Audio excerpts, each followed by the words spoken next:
नमस्कार, जी बिजनेस में आपका स्वागत है। मैं हूं ब्रिजेश। शुरू करते हैं बुलेटिन का सिलसिला। वित्त मंत्री अरुण जेटली ने पूर्व प्रधानमंत्री जवाहरलाल नेहरू और पीवी नरसिम्हा राव की आर्थिक नीतियों पर सवाल खड़े किए हैं।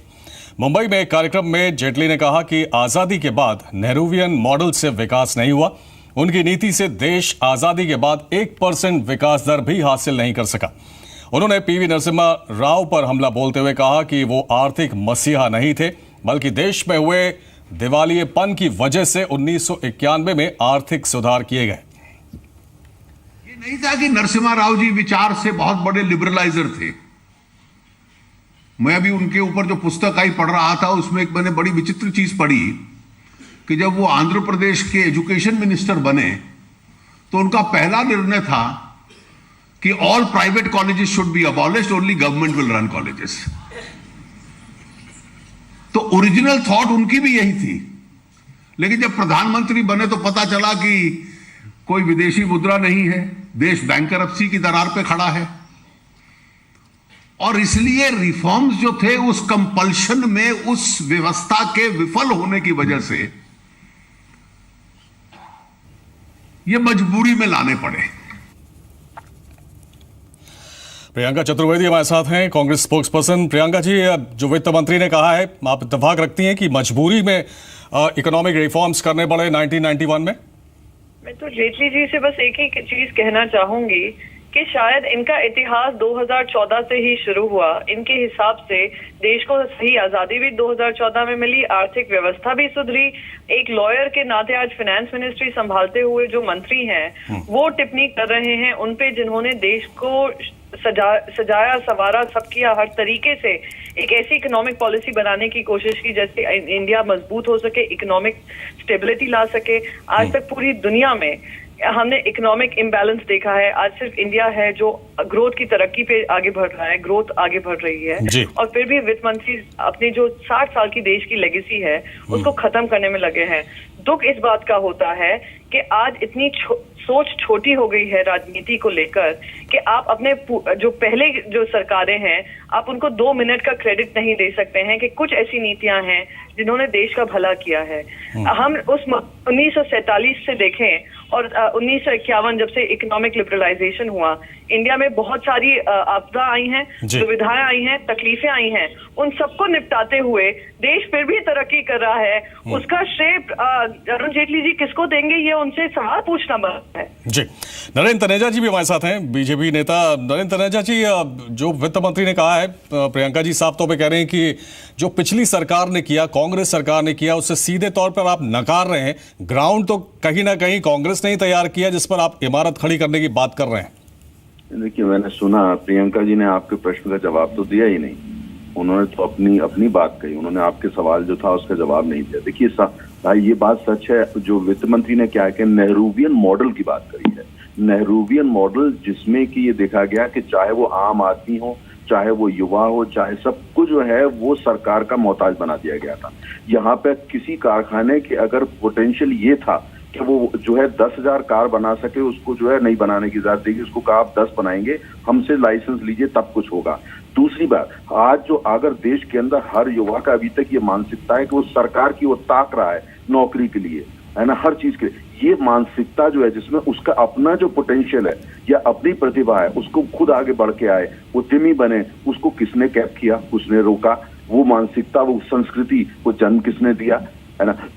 तीसरी बात यह है कि उसके बावजूद भी देश हमारा बड़ा है, लोगों ने मेहनत करी, तमाम रिस्ट्रिक्शंस लगाई नेहरूवियन मॉडल ने, उसके बावजूद भी टाटा ग्रुप पनपा, तमाम अन्य ग्रुप पनपे, और उन सबका योगदान था, साथ में लोगों का योगदान था। और आफ्टर ऑल ये तो नहीं है कि भाई कुछ भी नहीं हुआ, इसलिए क्योंकि लोग जो उसके बावजूद जो आगे बढ़ के आते रहे और यहाँ पे जो है काफी हद तक जो नेहरूवियन मॉडल था उसको फेल करने के साथ साथ देश में प्रगति करते रहे। और सबसे इंपॉर्टेंट पॉइंट ये कि 1991 का जो वित्त मंत्री ने कहा, मुझे बताइए उसमें गलती क्या है? उन्होंने ये कहा कि मजबूरी में वो किया गया। जो भी आदमी उसका इतिहास जानता है या जो उस समय खुद मौजूद था उसको पता है कि पीवी नरसिम्हा जब आए और उन्होंने देखा खजाना खाली पड़ा हुआ है, हमारे पास कोई वो नहीं है। वित्त मंत्री जो नहीं कि कांग्रेस के बाद में प्रधानमंत्री भी रहे, उन्होंने कहा जाकर के कि हमारे पास कोई ऑप्शन नहीं है बजाय इसके कि हम रुपये का डिवैल्यूएशन करें और रिफॉर्म्स लेकर। मजबूरी में रिफॉर्म्स आए थे, वो लाए नहीं गए। तो यही तो बातें कही है, तो जेटली जी ने जो बातें कही हैं वो आईना दिखाया है, अगर वो आईना देखने से अब तकलीफ हो रही है तो मैं समझ सकता हूं, लेकिन हकीकत यह है कि आज अगर देश जो हमारा चीन से पीछे रह गया, आज अगर हमारा देश आज भी बेरोजगारी की समस्या में है, आज भी हमारे किसानों की हालत खराब है, आज भी युवा जो उद्यमी नहीं बनना चाहता, अपना काम नहीं करना चाहता, नौकरी, वो सब ये नेहरूवियन मॉडल की देन है जिसने हिंदुस्तान का पोटेंशियल को रियलाइज होने ही नहीं दिया और कई चीजें में हमको मोहताज बना के रख दिया। प्रियंका जी, आपने सुना नरेंद्र तनेजा जी भी कह रहे हैं कि नेहरूवियन मॉडल जो है कहीं ना कहीं जिम्मेदार रहा है कि हम उतनी प्रगति नहीं कर पाए जितनी हमको करनी चाहिए थी, अपने पोटेंशियल का हम ऑप्टिमम यूज नहीं कर पाए। आपको लगता है कि वाकई ऐसा हुआ है?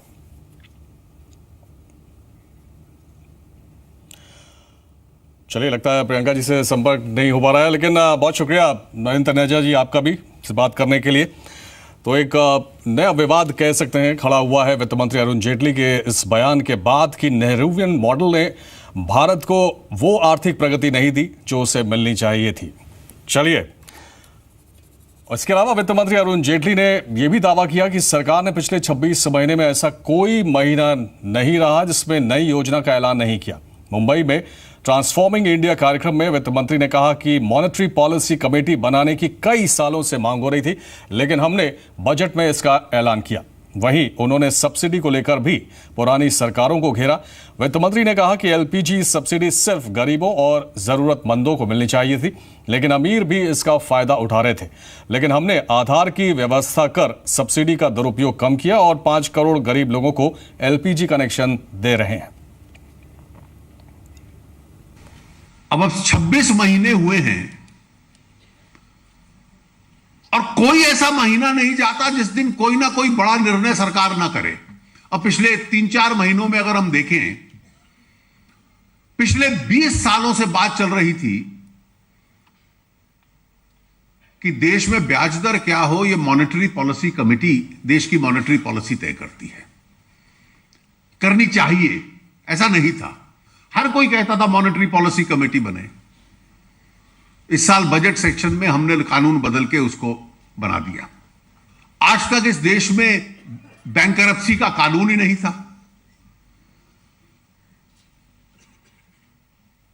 पिछले सत्र में वो पास किया, फिर जीएसटी पारित किया। तो एक के बाद एक सरकार बड़े निर्णय करती जा रही है। आज हमने आधार का कानून बनवाकर कि अगर आपको सरकारी लाभ चाहिए सब्सिडी का, तो धीरे धीरे अपना आधार नंबर लाइए। अब इसमें से जितनी बचत होगी, वो बचत किसके पास जाएगी? वो जो एलपीजी में से बचत हुई है, उसी से 5 करोड़ गरीब परिवार जो लकड़ी या कोयले का चूल्हा जलाते थे, उनके पास लाभ पहुंच गया। So you had targeted subsidies.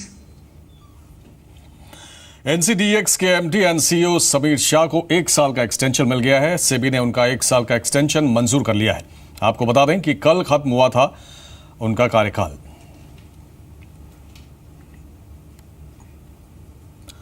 Noida authority ने सेक्टर 67 में मामूरा गांव के पास करीब 200 करोड़ रुपए कीमत की जमीन को अवैध कब्जे से मुक्त करा लिया है। अथॉरिटी के अधिकारियों का कहना था कि सेक्टर 67 में कुछ लोगों ने कई बड़े भूभाग पर अवैध कब्जा कर रखा था, जिससे खाली करा लिया गया है। जिन लोगों ने अवैध कब्जा किया था उनके खिलाफ एफआईआर दर्ज कराई जा रही है। नोएडा अथॉरिटी आज भी नोएडा के सेक्टर में जमीनों पर अवैध कब्जे हटा रही है। देश का सबसे बड़ा रिटेल चेन कौन है? रिलायंस या डीमार्ट या फिर फ्यूचर ग्रुप? आप जानकर हैरान होंगे, ये सरकारी रिटेल चेन है सीएसडी कैंटीन, जो महज 1% के लाभ पर काम करती है। आज आपको बताएंगे कि ये है क्या और किस तरह से इसने सबको पीछे छोड़ दिया है। महज 1% का प्रॉफिट और 3 गुना मुनाफा। रिटेल चेन के बड़े धुरंधर छूटे पीछे। 1 साल में 236 करोड़ का मुनाफा। विश्वास नहीं होता, लेकिन यह 100% सच है।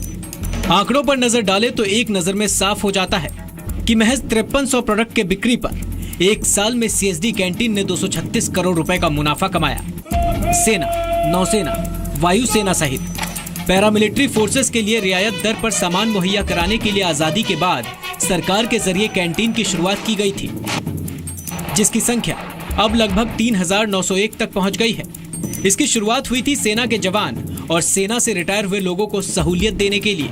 साल 2014-15 में जहां सीएसडी ने रिकॉर्ड मुनाफा कमाया, वहीं डीमार्ट ने 211 करोड़, फ्यूचर ग्रुप ने 153 करोड़ और रिलायंस रिटेल ने 159 करोड़ रुपए का ही मुनाफा कमाया। साल 1948 में शुरू किए गए कैंटीन की देखभाल मिनिस्ट्री ऑफ डिफेंस के जरिए की जाती रही है।